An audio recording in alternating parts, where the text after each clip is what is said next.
तो लोकतंत्र का महापर्व यूपी में पहले चरण के लिए मतदान जारी है। 15 सीटें हैं और साथ ही साथ 73 सीटें हैं, 15 जिले हैं और वहां पर किस तरह की तस्वीरें हैं लगातार हम अपने दर्शकों तक पहुंचा रहे हैं। पल पल की अपडेट हम आपको देते रहेंगे। और ये वेस्टर्न यूपी बेल्ट बेहद ही महत्वपूर्ण बेल्ट है क्योंकि सत्ता तक पहुंचने के लिए महत्वपूर्ण रोल अदा करती है। पश्चिमी उत्तर प्रदेश में आज 73 सीटों के लिए वोटिंग शुरू हो चुकी है और नेता तमाम दावे करे लेकिन जनता का मूड यही है जो लगातार तस्वीरों के जरिए हम देख रहे हैं कि जनता विकास चाहती है और इन्हीं तमाम मुद्दों के साथ वो पहुंच रही है अपने मत का प्रयोग करने के लिए। पहले चरण के लिए मतदान जारी है। 15 सीटें, 15 जिले, 73 सीटें और सुरक्षा के तमाम कड़े बंदोबस्त के बीच हम आपको पल पल की अपडेट देते रहेंगे।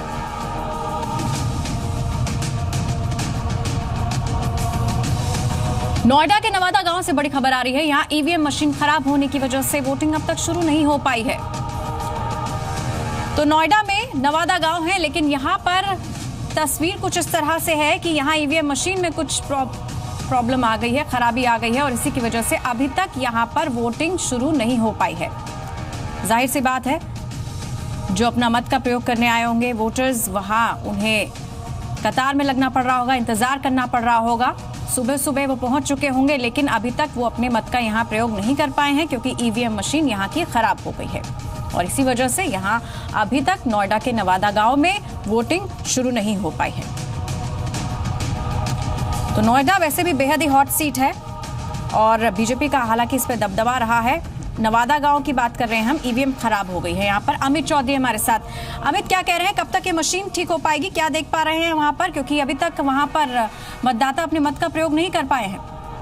बिल्कुल, देखिए सुबह से ही जो सुरक्षा है वो तो यहाँ पुख्ता दिखाई दे रही है लेकिन जो ग्रामीण है वो अपना मत का प्रयोग नहीं कर पा रहे हैं और 7 बजे से ही जो गांव के लोग हैं वो वोट डालने के लिए जैसे ही मतदान केंद्र पर पहुंचे तो जो ईवीएम मशीन यहाँ पर लगी हुई है वो काम नहीं कर रही है। हालांकि अधिकारियों को इस बात की शिकायत कर दी और जिलाधिकारी ने आश्वासन दिया है कि कुछ ही देर बाद जो ईवीएम मशीन है उनको ठीक कर दिया जाएगा, लेकिन आधा घंटा बीत जाने के बाद भी अभी तक ये मशीनें ठीक नहीं हुई है जिसको लेकर काफी संख्या में ग्रामीण यहाँ पर इकट्ठा हो गए हैं। जी, शुक्रिया पूरी जानकारी के लिए। तो ग्रामीण यहाँ पर लगातार पहुंचते जा रहे हैं, इंतजार कर रहे हैं, प्रतीक्षा कर रहे हैं कि कब ईवीएम मशीन ठीक हो और वो यहाँ पहुंचकर अपने मत का प्रयोग कर सके।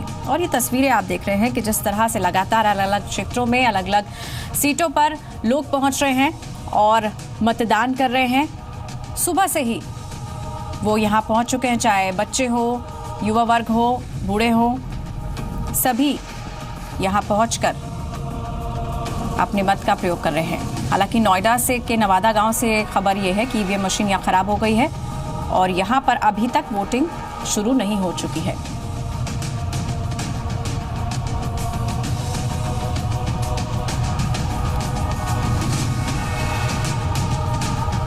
चलिए हम अपने संवाददाता का रुख करते हैं। हमारे साथ नोएडा से लगातार अपडेट दे रही है हमारी संवाददाता श्वेता।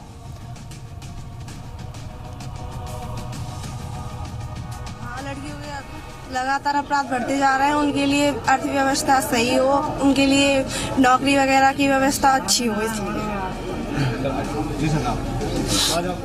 आप फर्स्ट टाइमर वोटर हैं, आप युवा हैं, सारे युवाओं से क्या अपील करना चाहेंगे वोट देने को लेकर? सर, मैं सारे युवाओं से अपील करना चाहूंगा कि वोट आप अपनी इस तरीका से डालिए जिससे कि आपके आगे मतलब भविष्य उज्जवल हो। और मैं सबसे एक ही बात कहना चाहूंगा, केवल भारतीय जनता पार्टी पर ही वोट डालें आप, क्योंकि सपा सरकार की जो गुंडागिर्दी है उससे हम बेस्ट हो सके। हमारे यहाँ के जो युवा हैं उन्होंने कुछ रोजगार भी नहीं दिया है और यहाँ की सरकार जो है उन्होंने मतलब पूरी सरकार का बंदोबस्त है वो खराब कर दिया है। कानून व्यवस्था उसकी खराब थी, अर्थव्यवस्था यहाँ की पूरी खराब है। इसलिए सभी भाइयों से मैं एक ही निवेदन करना चाहूंगी कि कमल के फूल पर ही बटन दबाएं।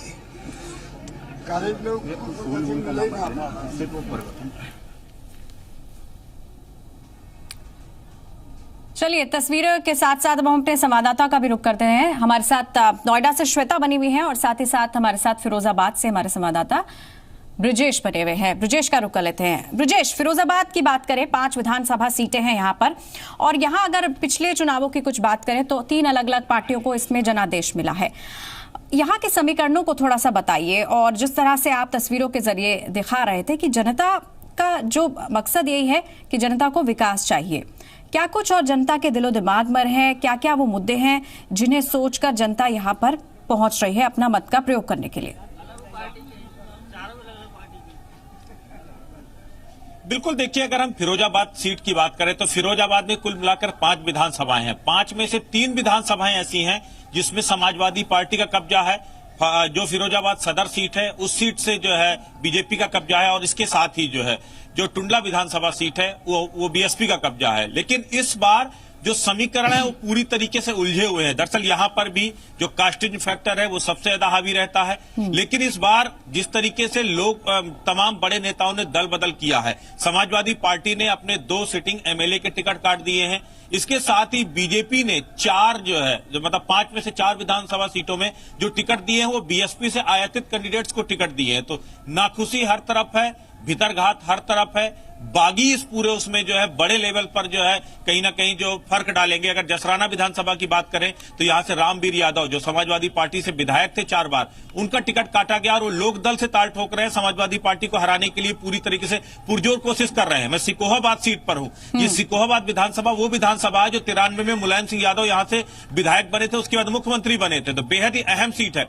यहां से भी अभी तक जो चेयरमैन थे रामप्रकाश यादव और नेहरू, वो समाजवादी पार्टी के साथ थे। लेकिन जब उनको टिकट नहीं मिला तो उन्होंने बगावत कर दी और अब वो निर्दलीय ताल ठोक रहे हैं। वो समाजवादी पार्टी को हराने की पुरजोर कोशिश कर रहे हैं। अगर बात करें टुंडला की, तो टुंडला में भी यही हालात है कमोबेश जो है। तो सिरसागंज है। चलिए ब्रजेश, आपको यहाँ रोकना चाहूंगी। एक बड़ी खबर आ रही है आगरा से, वो अपने दर्शकों को बता दें। यहां पर मतदान शुरू होने के बावजूद भी दयालबाग बूथ है, यहां पर बीएलओ पहुंचे ही नहीं। तो यह आगरा से खबर है। मतदान यहां शुरू हो चुका है, लेकिन शुरू होने के आधे घंटे बीत चुके हैं, लेकिन यहां पर बीएलओ नहीं पहुंचे। विवेक पाठक है। विवेक पाठक, बताइए क्या जानकारी है। देखिए शिल्पी, मैं आपको बता दें कि जो मतदान यहाँ पर सुबह 7 बजे शुरू हो चुका है। कुल 7 बूथ यहाँ पर दयालबाग पोलिंग स्टेशन में बनाया गया, जिसकी बूथ संख्या बताई जाती है 237 से लेकर जो है करीब 245 यहाँ पर जो बूथ संख्या है। यहाँ पर 7 बीएलओ की ड्यूटी लगाई गई, जिसमें कि अभी 7:30 से ज्यादा समय हो चुका है। 3 जो है यहाँ पर बीएलओ पहुंचे, बाकी 4 बीएलओ मौके पर नहीं है। ऐसे जो लोग मतदान करने आना चाहते हैं, यहाँ पर जो मतदान पर्ची अपनी बनाना चाहते हैं, उनको यहाँ पर लंबा इंतजार करना पड़ रहा है। मौके पर इंतजार कर रहे हैं, लंबी लाइनें लगी हुई है। ये बता सकते हैं कि चुनाव आयोग की तरफ से साफ घोषणा कर दी गई थी कि 6:30 बजे तक सभी पोलिंग पार्टी और बीएलओ जो है सभी पोलिंग स्टेशन पर बूथ संख्या पर अपने पहुंचेंगे, रिपोर्ट करेंगे। और ये बड़ी लापरवाही मानी जा सकती है। बिल्कुल बड़ी लापरवाही है। 7 बजे मतदान का समय है, लेकिन आधा घंटा बीत चुका है, लेकिन उसके बावजूद भी यहाँ बीएलओ अभी तक नहीं पहुंचे हैं। शुक्रिया विवेक आपका इस पूरी जानकारी के लिए। तो इस तरह की खबरें भी आ रही हैं। हालांकि दावे तमाम किए जाते हैं, सुरक्षा व्यवस्था की तमाम बातें की जाती हैं। ये भी कहा जाता है कि जो तकनीकी खामियां हैं उनको दूर किया जाएगा। लेकिन जिस तरह से नोएडा से बता रहे थे हम, वहां पे भी एक सीट पर ईवीएम मशीन खराब हो गई। और ये आगरा का दयालबाग, जहां पर आधे घंटे से ऊपर हो चुका है मतदान का समय बीते हुए, लेकिन यहाँ पर बीएलओ नहीं पहुंचे हैं। श्वेता का रुख कर लेते हैं। श्वेता, तस्वीरों के साथ साथ जिस तरह से हम लगातार समीकरणों को भी समझने की कोशिश कर रहे हैं, नोएडा की बात कर रहे हैं, आप बता रही थी कि यहाँ पर किस तरह से 2012 में सीट बनी और बीजेपी का हालांकि दबदबा रहा, लेकिन इस बार यहाँ मुकाबला कड़ा है। लेकिन एक जो मुद्दा जनता के दिमाग में रहता है नोएडा में खासतौर से, वो रहता है सुरक्षा व्यवस्था का। सुरक्षा सबसे है जनता के लिए यहाँ नोएडा में, क्योंकि किस तरह से कानून व्यवस्था है वो हम लगातार तस्वीरों के जरिए देखते रहते हैं। आपकी बात हो रही होगी जनता से, क्या कुछ और जनता के दिलो दिमाग में है, उनकी मनोदशा है नोएडा की सुरक्षा को लेकर? क्या वो उम्मीद लगाए बैठे हैं अपने नेताओं से? बिल्कुल शिल्पी, नोएडा चूंकि जब हम जिक्र करते हैं तो उत्तर प्रदेश को अगर सबसे ज्यादा कोई डेवलप हमें एरिया या फिर हम कहें सबसे ज्यादा डेवलप जिला नजर आता है तो वो गौतम बुद्ध नगर नजर आता है। और गौतम बुद्ध नगर में भी नोएडा नजर आता है।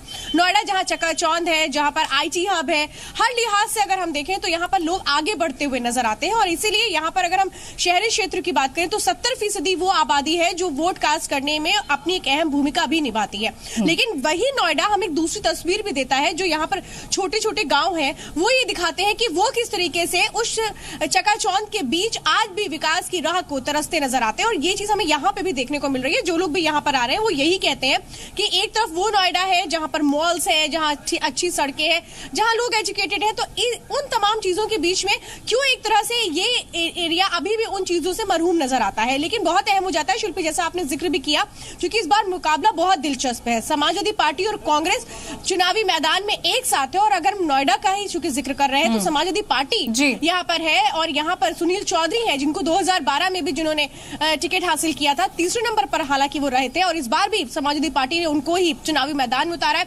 वही अगर हम 2 और सीट की बात करें, हम जेवर और दादरी की सीट की बात करें तो इनमें बीएसपी का दबदबा रहा है। जेवर सीट पर कांग्रेस के उम्मीदवारों को उतारा गया है। तो वही अगर हम दादरी की बात करें तो वहां चलिए श्वेता बने रहिए, हम आपके पास और भी इन समीकरणों को ठीक से समझेंगे। हम शामली का रुख कर लेते हैं।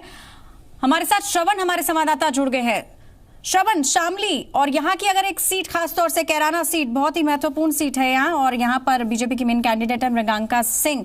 शामली में तस्वीरें क्या देख पा रहे हैं? यहाँ पर अपना मत का प्रयोग करने के लिए जनता पहुंच रही है, क्या क्या मुद्दे हैं उनके दिलो दिमाग में? जी बिल्कुल, जिस तरीके से मतदान शुरू हो चुका है और यहाँ पर भारी संख्या में लोग अपने वोट डालने के लिए लाइनों में लगे हुए हैं। यहाँ पर महिलाओं में काफी उत्साह देखा जा रहा है। जिस तरीके से ये शामली जनपद में लॉ एंड ऑर्डर का मुद्दा मेन है और वहीं विकास कार्य भी पीछे है।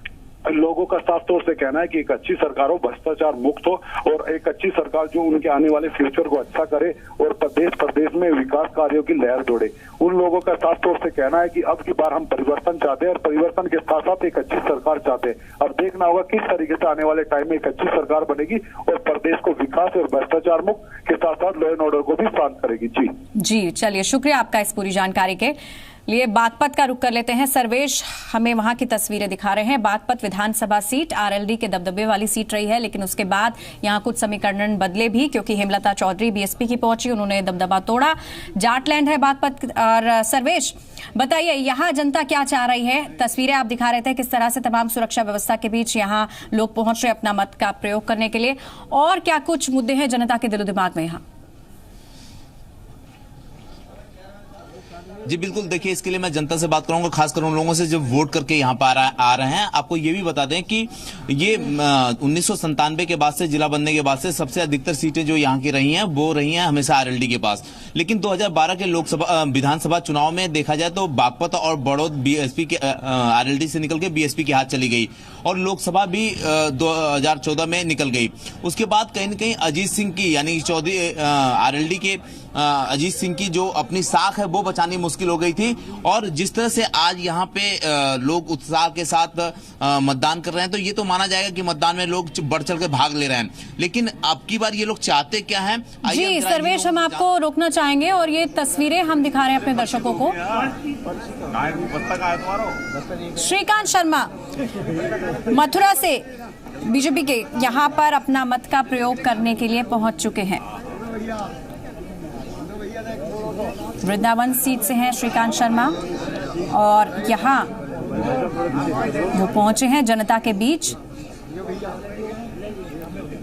तो मथुरा भी एक बेहद ही अहम सीट है, 5 विधानसभा सीटें हैं इसमें। और मथुरा सीट की बात करें तो वो कांग्रेस का गढ़ रही है। प्रदीप माथुर यहाँ 3 बार चुनाव जीत चुके हैं। और वृंदावन सीट से श्रीकांत शर्मा है जो जिनकी तस्वीरें आप देख रहे हैं। तो 15 जिले और 73 सीटों पर जो तमाम तस्वीरें हैं उस पे पल पल की नजर हम रखे हुए हैं। आप तो अपडेट पहुंचाते रहेंगे। हमारे साथ नोएडा से श्वेता लगातार जानकारी दे रही हैं, बागपत से हमारे साथ सर्वेश बने हुए हैं और भी बहुत सी जानकारियां वहां किस तरह से जनता लगातार अपने मत का प्रयोग पहुंच रही है वो तस्वीरें दर्शकों तक पहुंचाते रहेंगे।